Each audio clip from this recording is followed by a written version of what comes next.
IBomma, movie rules లాంటి piracy సైట్లు ఒకవైపు ప్రజల కోసమని చెప్తున్నాయి. మరోవైపు సినిమా పరిశ్రమ మాత్రం తన క్రియేటివిటీని, హక్కులను రక్షించుకోవాలని కోరుకుంటుంది. ఈ రెండు వాదనల మధ్య అసలు బాధితుడు ఎవరు? ఇటీవల ఈ సైట్లు తమ వద్ద కోట్లాది యూజర్ డేటా ఉందని అవసరమైతే బయట పెడతామని చెప్తున్నాయి. నిజమో కాదో తెలియదు, కానీ అలాంటి అవకాశం లేదా ప్రమాదం ఉంటే దానివల్ల నష్టపోయేది కూడా మనమే.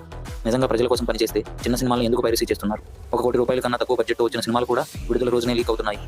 నిర్మాతలు, కొత్త దర్శకులు, చిన్న టెక్నీషియన్లు ఇలాంటి పరిస్థితుల్లో ఎలా బతుకుతారు? ఇది కేవలం సినిమాల సమస్య మాత్రమే కాదు. ఇదే విధానం పుస్తకాలపైన, పరిశోధన పత్రాలపైన, ఆవిష్కరణలపైన వస్తే ఎవరు కొత్తగా రాయడానికి, సృష్టించడానికి ముందుకు రారు. దాంతో మన జ్ఞాన సమాజం ప్రమాదంలో పడుతుంది. సినిమా పరిశ్రమకు తమ వాదనలో న్యాయం ఉంది.